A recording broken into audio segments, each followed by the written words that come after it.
You're about to hear a relatively self-contained discussion of today's reading. However, if you finish it and want to hear more, just go to partiallyexaminedlife.com/support to sign up.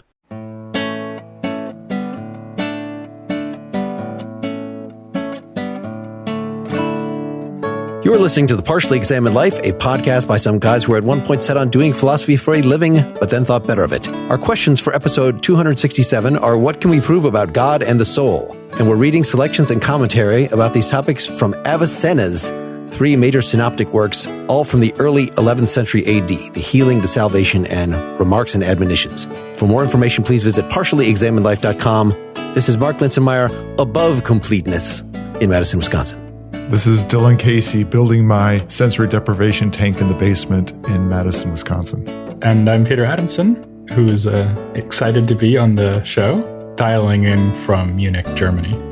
Thank you, Peter. You're the man for this topic. You were saying this was your favorite in all the history of philosophy. Am I right? This is your favorite thing? That's what I usually say. I'm not sure I actually have a favorite beyond whatever I'm covering for my own podcast at the moment is my favorite thing. Oh, that's a great position to be in. Yep. Yeah, like if you have the misfortune to run into me and start talking to me about philosophy, I will inevitably turn the conversation towards whatever I'm just working on.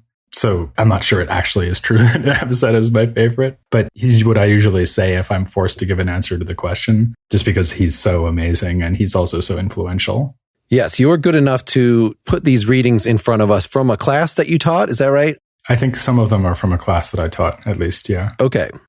So the division between primary and secondary sources for Avicenna, at least from an introductory point of view, is tricky because, as I was saying in the intro, that there are three synoptic works, right, that he wrote about everything in this first thing called The Healing, or what you call The Cure, and then rewrote it shorter as The Salvation. And then this Remarks and Admonitions document is a later thing with the very cryptic little student exercises to remind you of these things he's already taught you. But all three of these, right, go through a lot of stuff, go through physics, go through ethics, go through metaphysics, go through mathematics, etc. That's right. Yeah, you can think of what he's doing as an attempt to rewrite and restructure and rethink Aristotelian philosophy.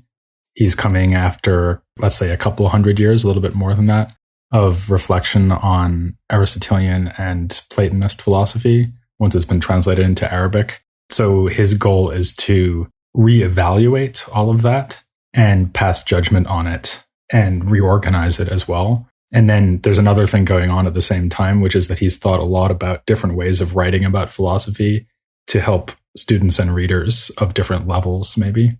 So the three works that you mentioned there in Arabic are called Ashifa, An-Najat, and Ishara Tsuatanbihats, which respectively mean the healing, the salvation, and I usually translate it as pointers and reminders, but you're right, sometimes people say remarks and admonitions. Reminders is nicer than admonitions. Yeah, and tanbihat really does mean to call something to, it's in the plural.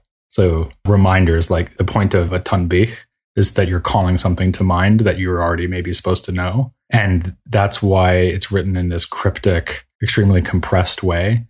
The idea would be maybe that you've taken classes with Avicenna, so this is for his circle, and he's giving you enough to remind you of how the argument goes, which means that if you weren't there in class, which we weren't, sadly, then you often struggle a little bit to see what's going on.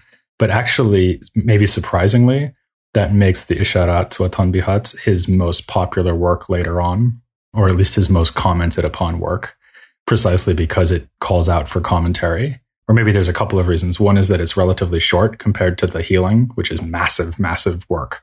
I mean, it's many volumes in the modern printed edition, whereas the Isharat is a lot smaller because it's written in this really compressed way. And if we bear in mind that we're still talking about a culture here where everything is written out by hand, that's obviously a big advantage, right? And in addition, there's the fact that it really needs commentary to be understood. And a combination of those two factors, at least, led to that being maybe his most widely read work in the later tradition, though I think we're still not totally sure about that because we don't have enough of a fix on all of the manuscripts and all of the commentaries and so on. But from what I've seen, it looks like it's the most read and certainly most commented upon work.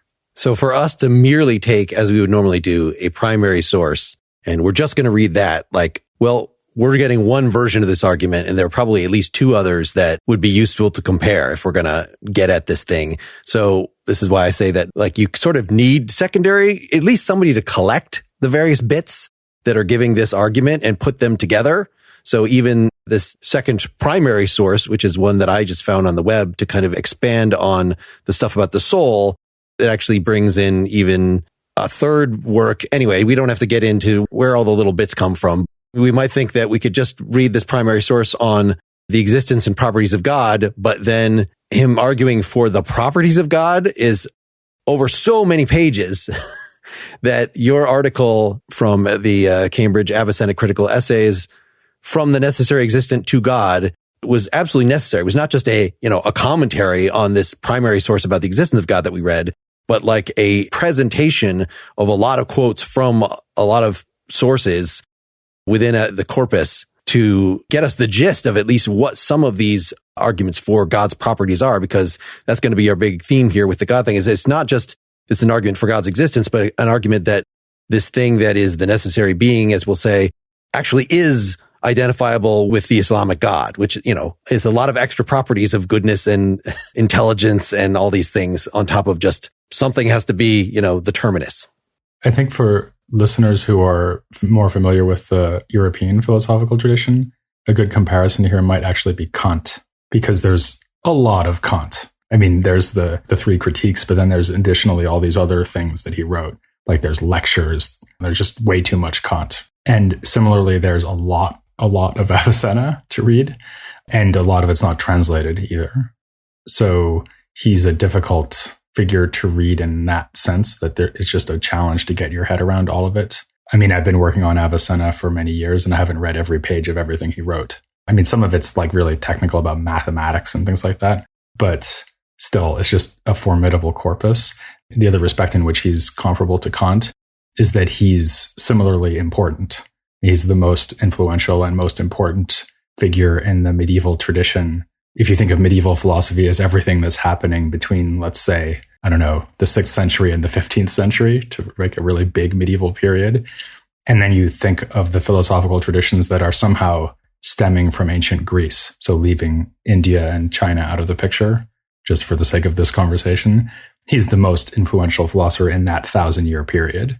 So he's more influential, for example, than Aquinas by a lot. I was going to sort of wonder about that, because Aquinas is also one of these guys that has like gigantic amounts of work, but maybe because of the secular turn or something like that. Is that the difference? Why, Aquinas certainly isn't read the way Kant is anymore. Yeah. One thing about Aquinas is that he's not as influential as you might expect in his own time and for like 100 years afterwards. Okay.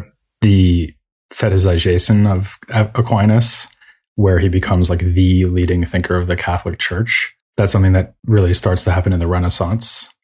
And in fact, at his own time, people probably wouldn't even have thought he was the most important scholastic philosopher in Paris in his generation, because they would have said, well, obviously Henry of Ghent, he's more important. So people were more excited about Henry of Ghent for the 20 years or so after Aquinas' death than about Aquinas. I mean, I'm not saying he was not important at all. He was definitely one of the significant theologians in Paris. So that's one thing. But the other thing is that Aquinas himself is very, very deeply influenced by Avicenna, quotes him all the time. So actually, the influence of Aquinas is always, among other things, a way of spreading the influence of Avicenna.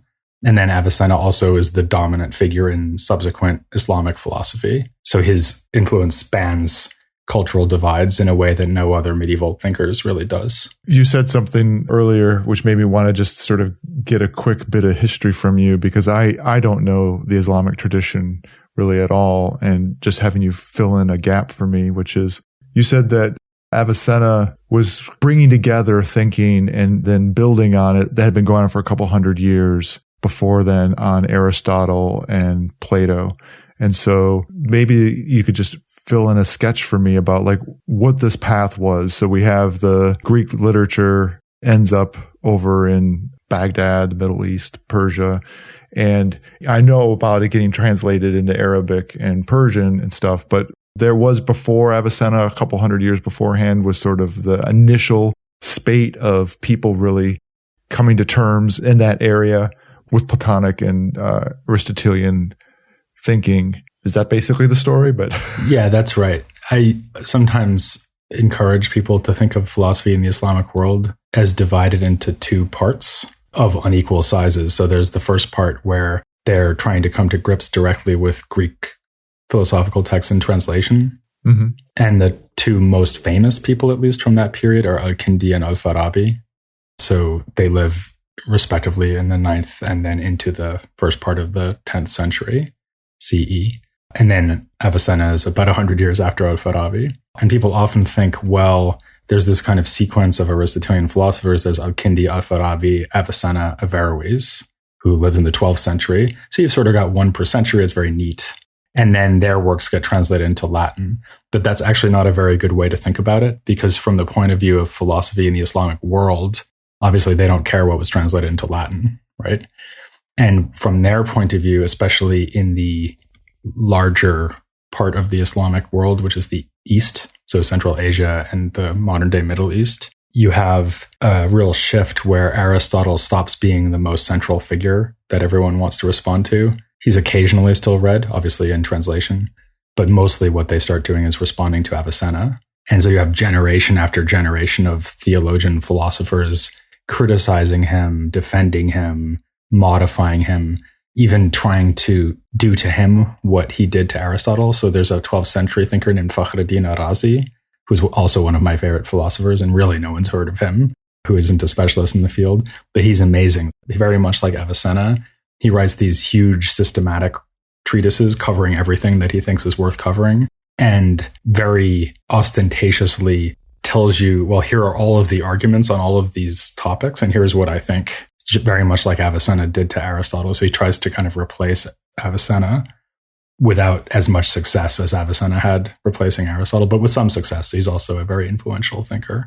But anyway, the upshot of this is that if you go way, way ahead, like down to, let's say, even philosophy in the 19th century in Islamic India, and you crack open the books being written there, it's full of Avicennan argumentation and terminology. It's absolutely amazing. So it's not like there's been no progress, obviously. It's actually kind of ironic because people often have there's a sort of myth of intellectual decline in the Islamic world, as if people stopped doing philosophy around the time of Averroes, which is an understandable misapprehension because that's when Arabic philosophy was translated into Latin. So Averroes is the last philosopher to be translated into Latin because he dies at the time of the Arabic Latin translation movement. But again, obviously in the Islamic world, they don't care what's being translated into Latin. So everyone who is living somewhere else, like out in the East, or who comes later, they're not translated into Latin. And not only is there not a kind of intellectual collapse, but actually you have a very kind of continuous and stable intellectual tradition, in contrast to what happened in Europe, where you have the Renaissance, the challenges that were thrown against scholastic philosophy by the humanists. And then, of course, you have the Enlightenment. So actually, this whole idea that like philosophy in the Islamic world kind of marched along really impressively for about 400 years and then collapsed and vanished. Actually, that's more like what happened in Europe. Aristotelian philosophy was marching along very nicely through the Middle Ages, and then it collapses in the 17th century to some extent. There is no collapse in the Islamic world that you can compare to that. I mean, the flip side of that, of course, is that, as people often notice, there's no Enlightenment either. So what we have is not an Aristotelian tradition, but an Avicennan tradition that keeps going along in Islamic theology and philosophy for a long, long time, and really is only disrupted by the period of colonialism.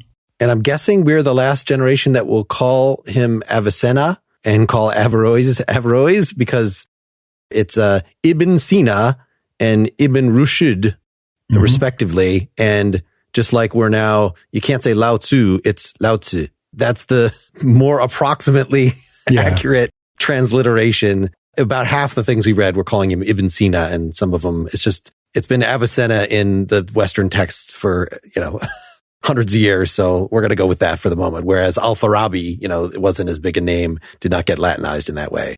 Well, there's actually Al-Farabius in Latin, and I've seen him called that in some secondary literature. But you're right. I'm actually writing a very short introduction to Ibn Sina for Oxford University Press later this year. Mm-hmm. And that's the title. So we actually talked about it. And they, in fact, were in favor of having it be Ibn Sina rather than Avicenna, which surprised me because I always thought that you kind of need to stick with Avicenna for marketing reasons.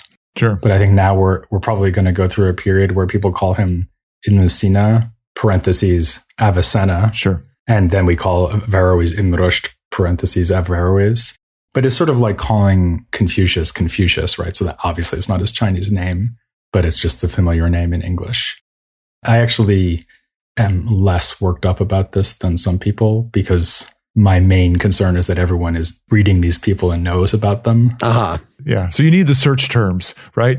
Yeah, the search terms, exactly. Absolutely. That's actually a really good point. I mean, it sounds trivial, but it's really true. So if you publish something on Ibn Sina and people go online looking for Avicenna and they can't find what you published, that's obviously not productive. Yeah, you've been needlessly obscure and pedantic about something or precious about something. I'm in your camp. You can make the point, but also maintain the communication. The most important thing is to get people to be reading or engaging with the thing that they're trying to engage with. So I'm actually glad you brought it up. So my current policy is that I'm willing to call him Avicenna or Ibn Sina, depending on the context. But what I never do is call him Avicenna without mentioning that his real name is Ibn Sina. Sure. Very good. To the substance here, I kind of want to, without diving into the deep weeds, which is very easy to do. I mean, even just reading one paragraph of this guy, like his style is pretty hard to read, even translated.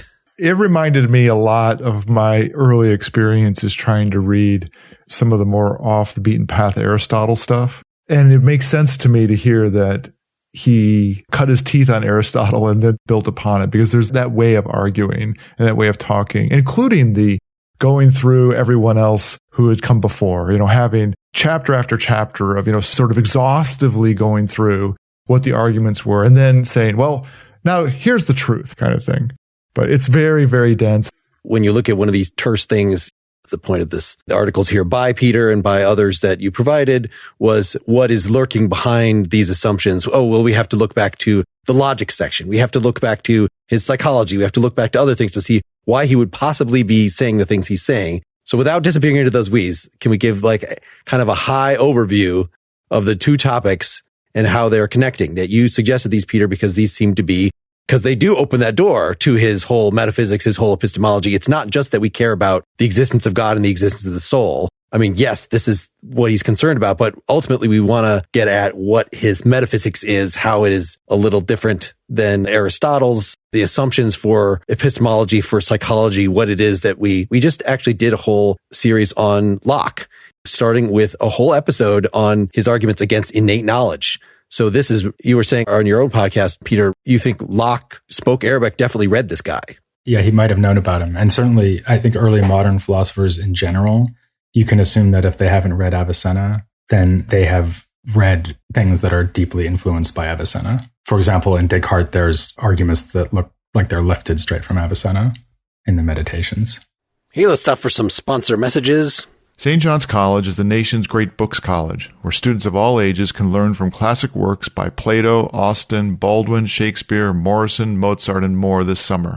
For intellectually curious high school students, the St. John's Summer Academy is a hands-on pre-college program that helps students hone their reading, critical thinking, and discussion skills with engaging workshops and off-campus excursions in Annapolis and Santa Fe. The week-long Summer Classics program for adults in Santa Fe is driven by the spirit of lifelong learning. Grounded in timeless ideas and driven by lively conversation, explore timeless works of fiction or nonfiction, poetry, science, the arts, or philosophy.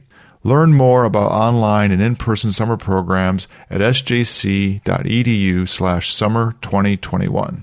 It is funny how dinner comes around every single night. It is hard to have the energy, to have the time to cook something, and having just spaghetti or frozen pizza or ordering, that is just not enough to sustain us. Well, Sunbasket wants you to eat well and love what you're eating. Their fresh and ready meals are very fancy, very good for you, and only $9 each.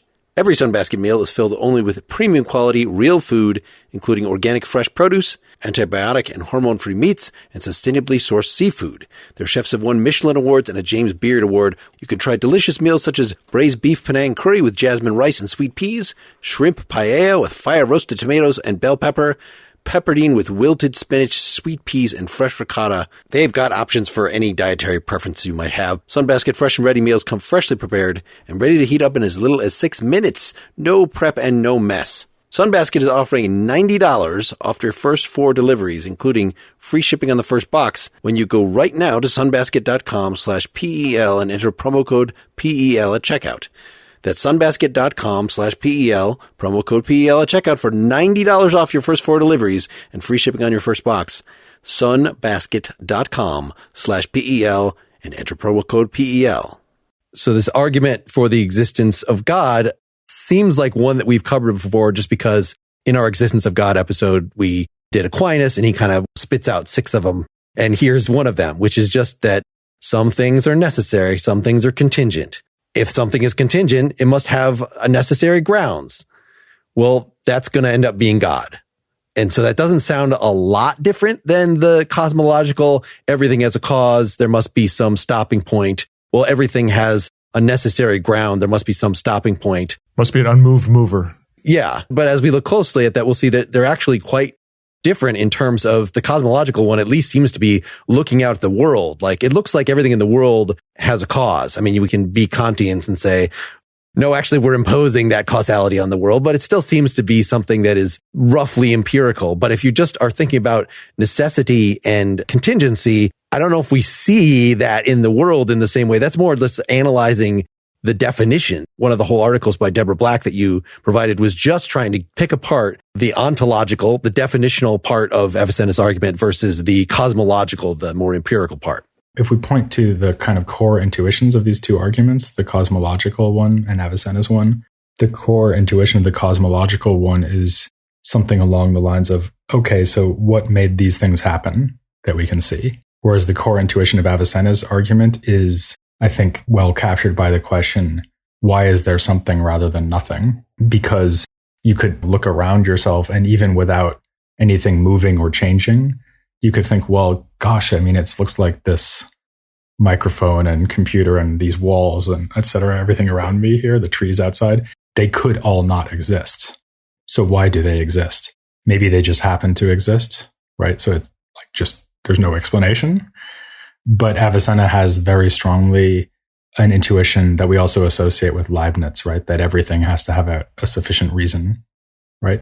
So he would reject the idea that the world's existence or that the existence of things in the world could just be a brute, unexplained fact. He would say that that's philosophically unsatisfying. I think, like, once we've talked about all this, if we come back at the end to like whether this is going to be convincing, one of the easiest ways to avoid Avicenna's argument is to just reject the intuition and say, well, I don't think that the existence of things that may or may not have existed, I don't think that that needs an explanation. It's just a brute fact. And he would say, well, that's crazy, but you don't have to have his intuition, right? I mean, I'm not saying that's the end of the conversation, but I think that's a very deep conflict between Avicenna and people who don't want the argument to work. People who don't want the argument to work are probably people who think that contingent things could just exist without there being any explanation for it. But what he thinks, as you said, is that if everything we can see around us is contingent, what that means is that in itself, it would be open to either existing or not existing, right? So like I've got a coffee cup here. So my coffee cup is such by its very nature or essence, as Avicenna would say, that it could either exist or not exist. And sometimes in the tradition that is inspired by Avicenna, they talk a lot about things being preponderated to exist rather than not existing. So like a set of scales, which is in balance, and something has to tip the scales in the direction of existing rather than not existing. And the way you kind of paraphrase the argument, it sounded like he immediately goes from the observation that some things are contingent to asserting that there's a necessary existent, which is God. But actually that's skipping over a step, because he admits that you might think that each contingent thing is caused by another contingent thing. So like my coffee cup was made by whoever made the coffee cup. And whoever made the coffee cup was made by their parents, let's say.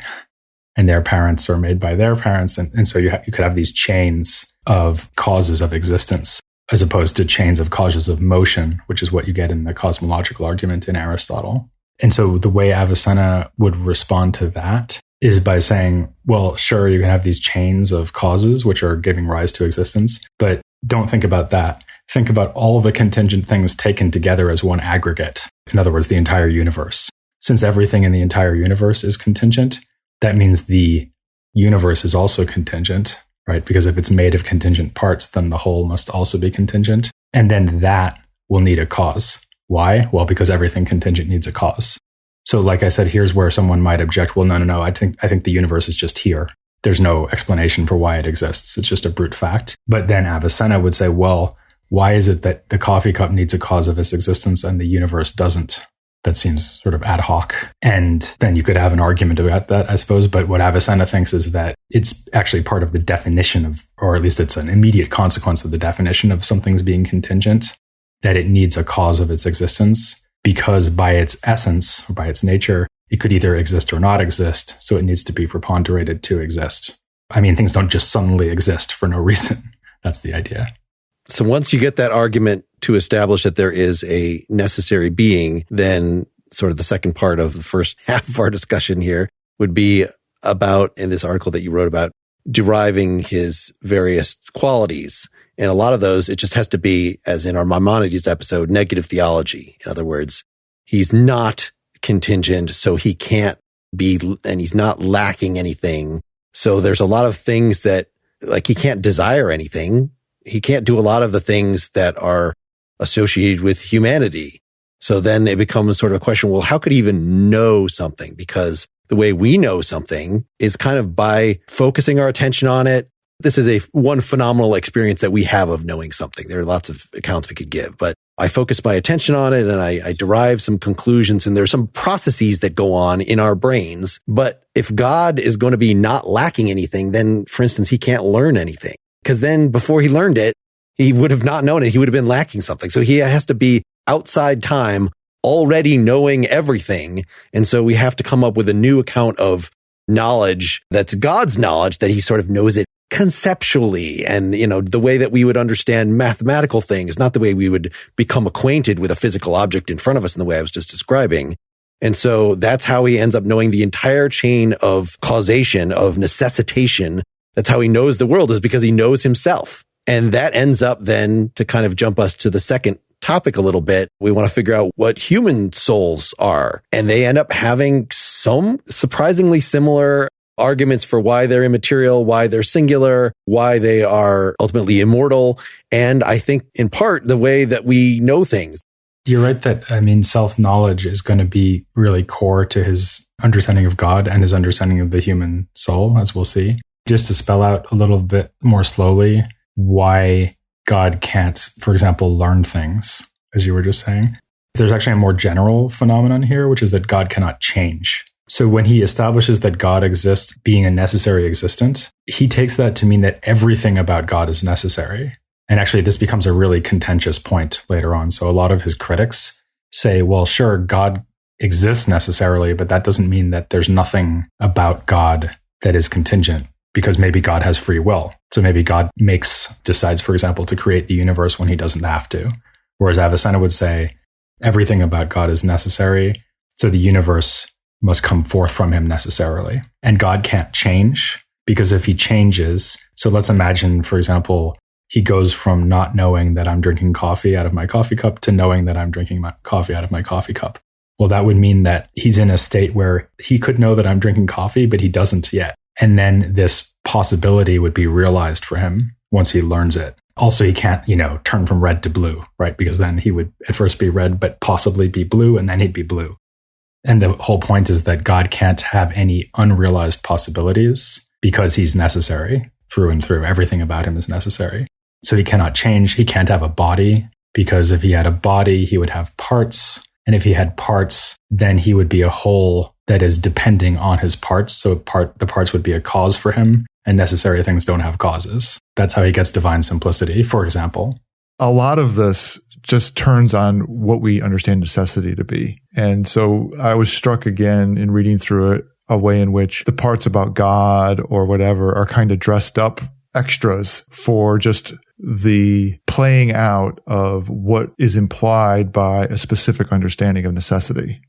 That's absolutely right. Yeah, that's the core of his philosophical theology in one sentence, what you just said. Even to take another step back, the way that the text actually goes is he proves there's a necessary existent, and then he doesn't think he's done. So this is what Mark was referring to before, that I talked about in his article, that he needs to extract all of the traditional divine attributes that we expect to belong to God somehow out of this notion of necessity, right? So he's all powerful because he's necessary in himself and makes everything else to be necessary by reducing it from merely possible to being definitely existent by causing it to happen, right? So he basically forces things to happen, or forces the universe to exist, we might say, makes it inevitable that the universe exists, even though in its own right, it could either exist or not exist. Similarly, he has no parts, right? He's simple for the reason I just said. And in fact, a lot of what he's going to say about God is that a necessary being can have no cause. So that would be another reason, by the way, why I can't bring him to learn that I'm drinking coffee. If I taught him that I'm drinking coffee by drinking coffee, then I would cause him to have knowledge, and he can't have a cause because he's necessary. So he sort of rings the changes on this idea of necessity. And he ultimately wants to say that you can extract everything there is to be known about God out of the notion of necessity. Here, someone might step in and say, hang on a second, what about the Quran? So don't we have this revelation that could teach us a whole bunch of other stuff about God that we didn't know otherwise? And he would say no. So some people would, right? So in particular, in the Christian tradition, we might think of Aquinas here again. Aquinas, but he's not alone in this, would say that given the natural resources of our own reasoning, we wouldn't, for example, be able to know that God is a Trinity or that God was incarnated as Christ, let's say. But Avicenna thinks that there's nothing we can know about God that we cannot know through reason. And everything we know about God through reason, we know by grasping him as a necessary existent. And then if you ask him about the Quran, he'd say, well, yeah, that's what the Quran means. I just told you what the inner truth of the Quran, it's the stuff about God being a necessary existent. So when it says in the Quran that God created everything and is majestic and powerful, he would say, well, yeah, that's what that means. He's a necessary existent. He makes everything exist by rendering it to be necessary. What's your problem, right? Yeah. We were conflating already this necessary existent with there being a being, and I wanted to back up a little bit to that. Seems to me that there's a distinction there between the necessary existent. When we use the word being, we very quickly start talking about living things and thinking of them as we did the natural thing, talking about God and what is he like and what does he do and what kind of attributes does he have. I'm wondering a bit about that difference between an existent and a being, because I think that it seems to me that some of the work that Avicenna is doing in seeing that, well, I have to go from a necessary existence to then talking about God, part of that is maybe trying to bridge that gap between an existent and a being.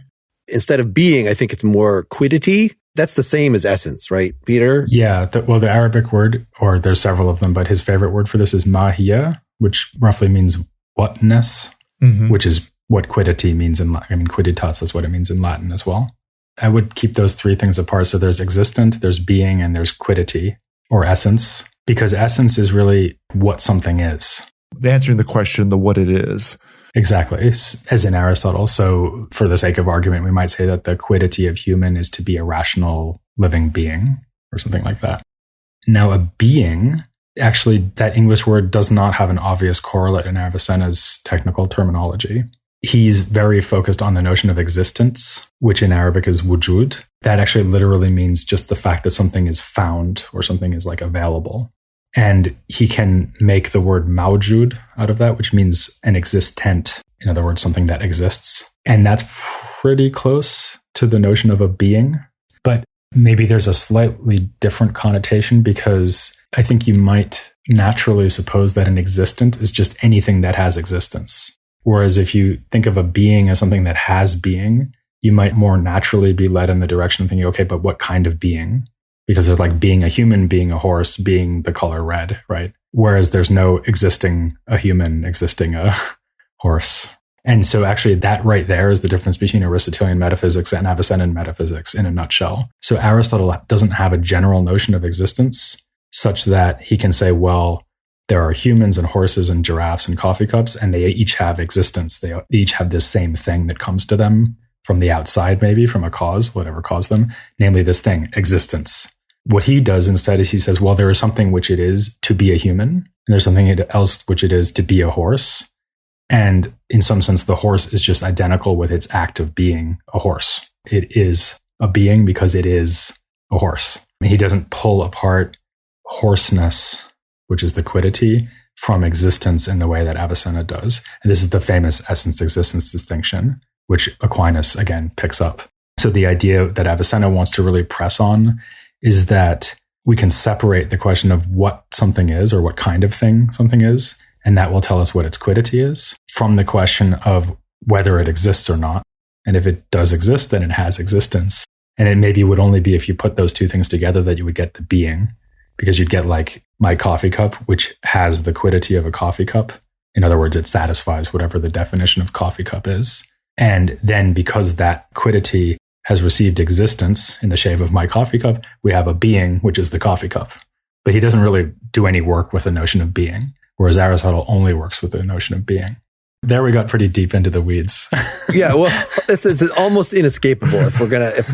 Yes. But this is all useful, and it's useful for then talking about the soul as well. Because with the soul, well, the soul is whatever it is that does these things in our minds, right? It perceives. There's a nutritive part of it. It's whatever makes us alive, and the human soul in particular makes us thinking. So you could say, well, that's just what the soul is. But according to Avicenna, well, that gives us, it does establish the existence of the soul. Absolutely.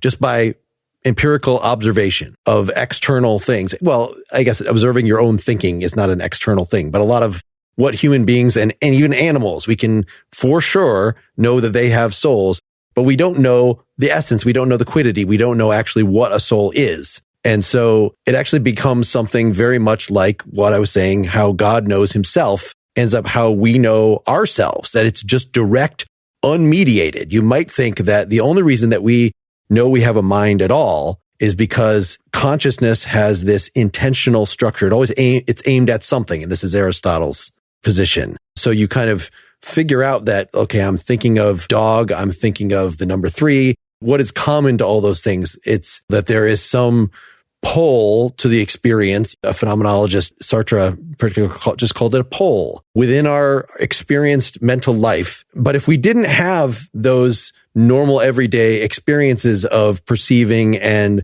remembering and imagining things, we would never get this idea. We would never have this idea of the self as being the thing that is containing or pointed at or a pole in this relationship between us and the outside world. But Avicenna just denies that, and he does this with this flying man thought experiment, which is just imagine yourself, you just instantly created with no memory of your past life, full mental faculties, but you've never had an actual experience in the everyday sense. You don't have any sensation of your body, but he thinks you would still know that you're you, that you exist. And in fact, you would know the essence of you, just in the way God knows his own essence without having to go walking around in the world and coming to discover himself in the kind of Hegelian God. We should have the same idea of ourself. So the transition you just made is exactly the same one he does the first time he gives us the flying man argument. So we have in the section of the healing on the soul, the first chapter of the first treatise does what you just did. So he says, well, there's this way that Aristotle thinks about the soul, and for Aristotle, the soul is not merely the mind. In fact, it isn't mostly the mind, and it's not about consciousness or thinking in the first instance, because for Aristotle, soul is supposed to explain everything that living organisms do. So nutrition, digestion, reproduction, sensation, motion. And there are 3 different kinds of souls. You probably covered this on an old episode somewhere, right? So there's plant souls, there's animal souls, and there's human souls. But even human souls have all of the functions that plant and animal souls do, right? So humans have a lot in common with animals and plants. We have sensation and the capacity to move, the capacity to pursue prey, the way that predatory animals do. So we have a lot in common with animals. We also have imagination and memory. So do animals, according to Avicenna. And then we also have powers that belong to plants, like the ability to engage in nutrition and digestion. In fact, so most of what we can do through our souls is something that plants and animals can do. And that's already what Aristotle says, right? And then Aristotle says, oh, but there's this one other thing humans can do, only humans can do, which is to think. And that's something they do without using any bodily organ, he believes. Now, skipping over like more than 1,000 years of philosophy to get to Avicenna, Avicenna says, well, actually, I'm not very happy about the idea that this thing we're talking about is just a set of functions, most of which are exercised through the body, because the thing in itself is the immaterial thinking. In the case of a human, not in the case of a plant or an animal, obviously. But in the case of a human, what we're talking about, this substance we're interested in this treatise that he's writing, is primarily a thinking thing, and it can survive without its body. So when you die, your powers of nutrition and digestion, reproduction and eyesight, all sensation, locomotion, all that goes out the window, right? And you're only left as a thinking being. And that's actually what the soul is in itself. That's the substance we're interested in. And then he actually says, well, this word soul, in Arabic, the word is nafs. So this corresponds to Greek psyche, which is where we get the word psychology, right? This thing, if you want to call it soul, you're really talking about its relationship to the body. So the activities that it kind of projects into the body when it uses the body as an instrument for exercising a wider range of activities. But in itself, the soul is doing nothing other than thinking. That is its function. That is its activity. It is just a thinking substance. So it's a lot more like a Cartesian soul than an Aristotelian soul, if that helps your listeners. So then at the end of the chapter, he says, well, actually, now I've just told you that this substance in its own right is not really something whose activities can be observed through observing bodies, right? So you can look at plants and animals and see that they have souls because they're engaging in all of these organic processes like nutrition and sensation, but you can't actually empirically observe what the soul is doing in its own right. And then he says, fortunately, there's a way that we have access to the soul in itself, which is not through external observation, but is through grasping oneself. And then he gives us the flying man argument. We have yet more sponsors to tell you about, including a new one, Candid. Are you unhappy with your smile? You don't have to be. Thousands of people have used Candid, the clear, comfortable, removable, and practically invisible aligners to help straighten their teeth, and now they love their smile. Just like Justin M. from Atlanta, Georgia, he says, when I was younger, I used to have a gap in the front and on the side. I noticed that people would always look at my mouth first, so I was looking for a fix. Candid ended up being the perfect company for me. You can't stop me from smiling now. There's no comparison. And Candid is here to help straighten your teeth so you can fall in love with your smile too. Your treatment is prescribed and closely monitored by a licensed orthodontist who's an expert in tooth movement. You'll have the same quality of care you'd get from an in-office orthodontist from the comfort and convenience of your own home. With Candid, the same orthodontist who created your plan is with you from start to finish, so you never have to wonder how you're doing. The average Candid treatment is just 6 months. You'll start seeing results way before then, and it costs thousands less than traditional braces. Now, when I was young, my teeth were messed up and went through seemingly endless orthodontics to get them to an acceptable level. And of course, as soon as they remove them, they start shifting again. So whether you're due for a refresh or never had that done in the first place, maybe you never had the opportunity to have that done in the first place, you can become your best you. Start straightening your teeth today. Right now, you can save $75 on Candid Starter Kit. Go to candidco.com/PEL and use code PEL. That's candidco.com/PEL, code PEL. Take advantage of this limited time offer to save $75 on your starter kit. candidco.com/PEL, code PEL. Man, Peter Adamson is a great guest, and you know who else was a great guest for us? Massimo Pigliucci, who you might have heard on our Seneca episode. And now he's got a new course, Think Like a Stoic, Ancient Wisdom for Today's World, only available through the Great Courses Plus streaming service. The Great Courses Plus has over 13,000 audio and video lectures created and presented by incredible experts, many philosophy courses and philosophy adjacent courses, and things like photography, chess, cooking. And with the Great Courses Plus app, you can watch from your phone or tablet or even stream to your TV. I'm looking right now at the aforementioned Think Like a Stoic course. It's got 25 lectures. It comes with a nearly 200-page accompanying book. So you could really study from this thing, or you could just treat it like a podcast. A lot of people would like us to cover more Stoicism on the Partially Examined Life. Well, it's probably not going to happen, but that's okay because you can follow this siren song of Massimo and just learn as much Stoicism as you want. He gives you the history of Stoicism from Heraclitus all the way to Thoreau. There are multiple lectures on Epictetus, on Seneca, on Marcus Aurelius, and lectures about real problems, overcoming grief, confronting fear, anger management, decision-making, dealing with family problems, just being happy. This is one of the few places where philosophy and practical wisdom unarguably overlap. So what are you waiting for? Sign up for the Great Courses Plus today to start your 14-day trial. And for a limited time, our listeners can save 20% off the annual membership. But this is only available through our special URL. Go to thegreatcoursesplus.com/PEL. That's PEL for partially examined life. thegreatcoursesplus.com/PEL. Just to go over the thought experiment one more time, it's basically what you said, but just because it's fun. His idea is God creates a human being with a body and everything, so a normal human being, in midair. And he says that the person is veiled, so can't see anything.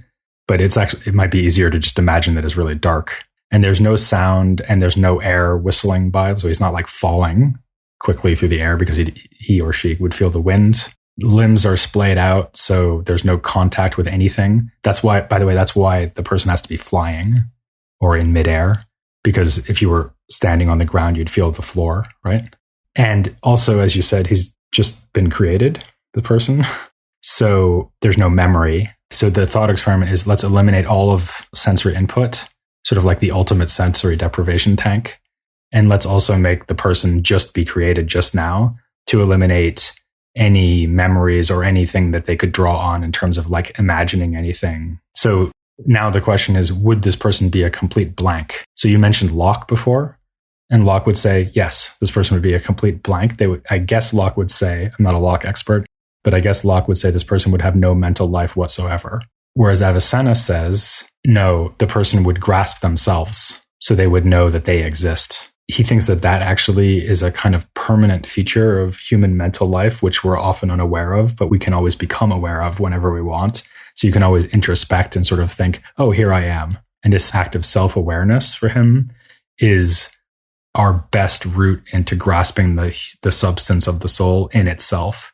Whereas most of the time we're kind of distracted by, being hungry or stubbing our toe or seeing a movie or whatever we're doing. And so we're only aware of the activities that the soul is exercising through the body. But if you want to become aware of yourself, of what you really are, then you can always do it very easily just by exercising this self-awareness, which is always available to you. So that's the point of the thought experiment. I really like the way you articulated it, Peter, and it raises the following contrast, especially with respect to what we were talking about earlier. So I think the blank in Locke, the way I would understand it, is that there is that potential that the human soul and that blankness in the flying man argument would be that they're blank and ready for perception to drive content in the soul. So there's sort of this, for lack of a better term, this just sheer potentiality available, but that is not operating yet as a soul. And the big difference there is that Avicenna is essentially saying that the soul is self-acting, so that it's not merely potentiality, but activity itself. And that's the mode in which it's become self-aware, is that, yes, it's going to be able to act on perception. It's going to be able to have perception come in and refine those and stuff like that. But the key thing is that the soul can act on itself absent anything else. Whereas I agree with you. Locke would say, no, the soul is a potential awaiting for that activity to then generate the full activity of a rational human being. So in that way, the soul, I hadn't thought about this until we were just talking about it. The soul here for Avicenna is like a self-moved mover. It's not its own cause exactly, but it's its own cause of its own manifestation. So that is, the soul perceives itself through itself in its own self-action. And saying it that way makes me then think that, well, okay, it's like the closest thing to God that you're going to have, right?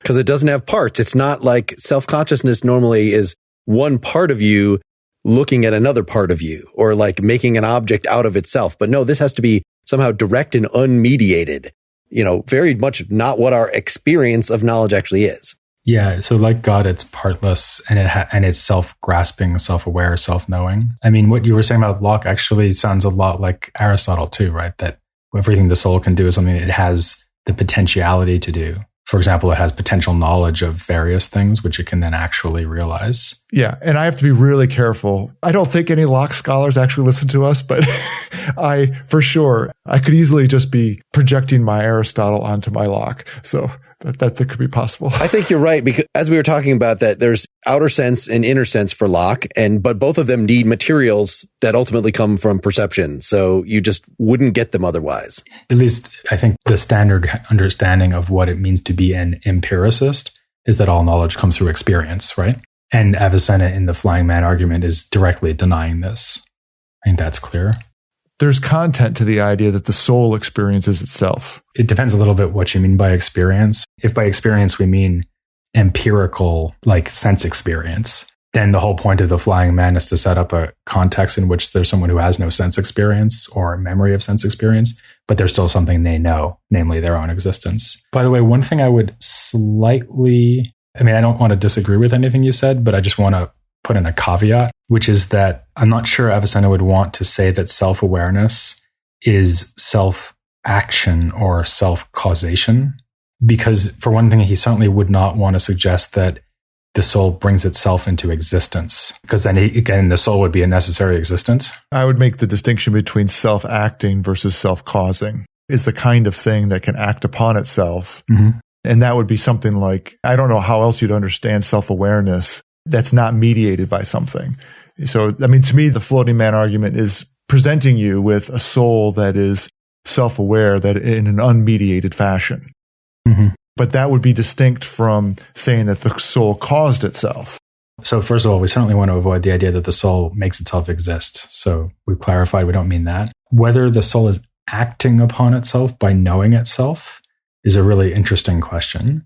In the terminology that's being used here, and even in English, actually, obviously the verb to act is very closely related to the notion of actuality, whose complement is potentiality. So if you say that A acts upon B, that makes it sound like A has some potentiality to act upon B and realize a potentiality in it. And so in Arabic, like you would say, yaf'alu would be it acts or it acts upon. Mm-hmm. And that would sort of naturally lead you to suspect that some kind of potentiality, which in Arabic is a quwa, is being turned into a fa'al, which is an actuality or an act.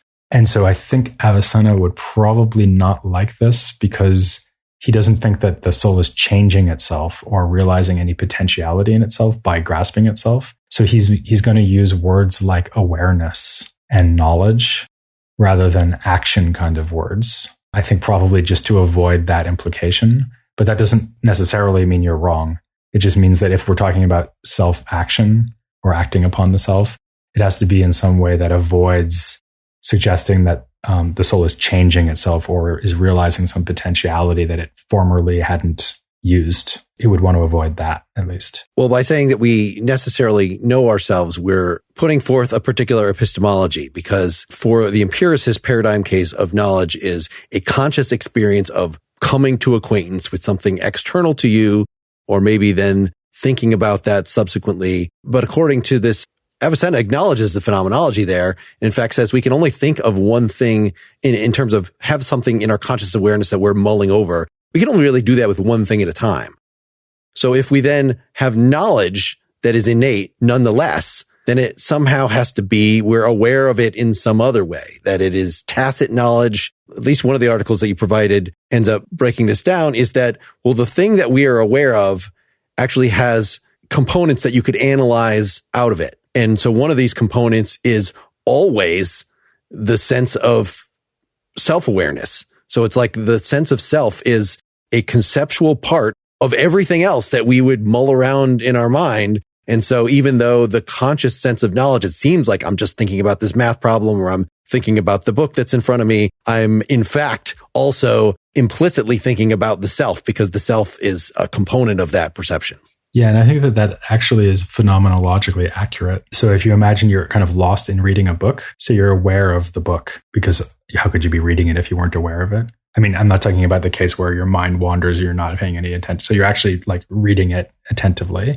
So you're aware of the book. And then Avicenna would say, sure, but even though you're not like explicitly thinking of yourself there as reading the book, you can effortlessly be aware of yourself reading the book. The word tacit, which you just used, is a really good word. I use that a lot to explain what's going on here. And so your self-awareness is always tacitly part of your awareness of any other object. And this is why I was saying that he wouldn't be happy with the idea that there was any change or actualization of a potentiality going on, because he thinks that you are always aware of yourself. It's just that most of the time you're only tacitly aware of yourself. And in fact, he even thinks, this is kind of crazy, but he even thinks that you must be aware of yourself when you're asleep or really stinking drunk, for example, or even if you pass out, you're aware of yourself the whole time. You're just not actively aware of yourself. So your self-awareness, in other words, is tacit rather than being salient or whatever you might want to call that. I don't think he has a really good argument for that, actually, apart from the idea that this must be so core to the identity and very being of yourself that if you ever stopped being self-aware completely, you're not even tacitly self-aware, that you'd kind of vanish from existence, because this is the bedrock of all mental life for him. It makes me want to get Avicenna together with Buddha or something, right? And actually, amazingly, that didn't happen. But so there's a story about him being confronted with the Buddhist idea, because of course they knew about Buddhism in medieval Islam. There's a story about him being asked what he thinks about the Buddhist theory that there's no self that persists over time. And it's kind of a jokey anecdote about him where he just ignores the question. And the student says, "Master." And Avicenna says, "Sorry, I only answer questions to the same person who posed them." Nice. That's awesome. Sartre also had that same idea that whenever we're focusing on some external matter, some focus to our consciousness of our intentionality, then there's also, as I was saying, this pole. It's like, it's just a part. You just got to bend back and you'll see that right there is the sense of self that's lurking there.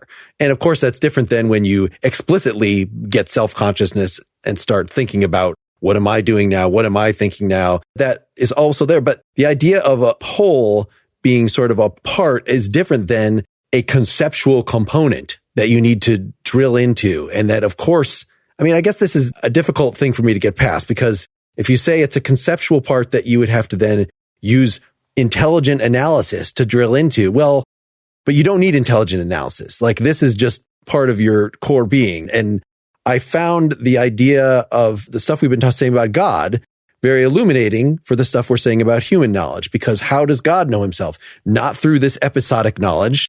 He knows himself directly in the same way that we know ourselves. So that provides a model right there for, if we want to say there's within, again, my experience of the book, if we break that down in some conceptual way, there's a me stuck in there that I'm the one reading the book, then, well, that's how God understands everything, right? He doesn't have phenomenal experiences that he has to drill into. It's just by his very nature, he understands everything conceptually from this outside of time perspective, which then made me think of like Mary in the black and white room, who's never seen colors, who's only read about them. So it seems like God is actually missing something that humans have by our very finitude. Yeah, Avicenna would say that what he's missing is an imperfection, because he doesn't have sense perception, but you're better off not having sense perception.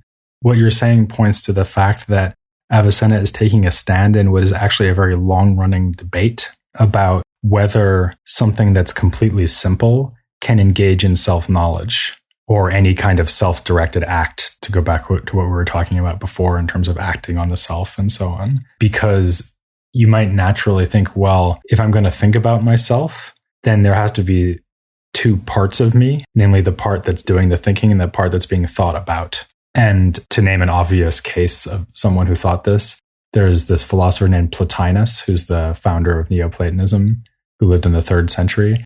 And he rejected Aristotle's teaching that God is a pure intellect on the ground that if the very first God is completely simple and has utter total unity, then the very first God cannot think about himself. Because if he were, then he'd have this subject-object duality, right? There'd be the thinking aspect of him and the being thought about aspect of him. And so he'd be two instead of one. Whereas Avicenna thinks that self-directed thinking is compatible with simplicity and immateriality and so on. So all the things that you get in the case of both the soul and God. So the parallel you're drawing is very correct, I think, that his idea that the soul grasps itself directly is actually his biggest move in the direction of saying that the soul is a lot like God. Because the God is also this simple, immaterial intellect who is thinking about himself all the time. we're also thinking about ourselves all the time in the sense of being aware of ourselves. We don't get as much out of that as he does, right? When he thinks about himself, he knows himself as the cause of all things, and therefore he indirectly knows everything, at least in the appropriate way, as you were just saying. Whereas really all we get out of self-knowledge is, oh, here I am, I exist. So it's much thinner and almost content-free, you might say. But at least gives us a strong similarity between the human intellect and God, because we have two things that are engaging in self-directed thinking without that implying any kind of duality of two parts, one of which is thinking and one of which is being thought about. But like I say, I mean, other philosophers had denied that this is possible because they said, well, as soon as you've got any kind of cognition, you're always going to have the thing engaging in the cognition and then the target or object of the cognition. And so you're always going to have some kind of minimal duality, at least a conceptual distinction between what thinks and what is thought about. And Avicenna says, either he says, no, that's not right, or he says, well, that kind of conceptual distinction isn't a problem. The only thing that would be a problem would be really actually distinct parts. We're going to keep talking for another hour or so and really get into the weeds here. If you want to hear that, you need to become a supporter. Go to partiallyexaminedlife.com/support. Peter, do you have anything that you want to plug? I also have a philosophy podcast called The History of Philosophy Without Any Gaps, which has been running for now more than 10 years. So there's a lot of it to listen to, including some episodes on Avicenna. Which were awesome, by the way. Oh, thank you. And you're writing a book on Avicenna that will eventually come out? I actually have a volume on Avicenna that I edited with essays by a bunch of experts in the field, which is already out. So that's called Interpreting Avicenna, Critical Essays, which is from Cambridge University Press. And I'm supposed to write the very short introduction to Ibn Sina later this year. So actually, I guess in the future, people listening to this in 2023 or something, it may already be out. But I don't expect to have that written until the end of this year, which is 2021. Gotcha. Next time, Seth and Wes will be back, along with guest Brian Hurt from the Pretty Much Pop podcast, to discuss Amusing Ourselves to Death, Public Discourse in the Age of Show Business by Neil Postman, 1985. Well, folks should let us know what else they want us to cover. You can respond to the blog post associated with this at partiallyexaminedlife.com. You can follow us on Twitter or Facebook. You can email us directly at pel@partiallyexaminedlife.com. Good night, everybody. Good night. Good night. Thanks.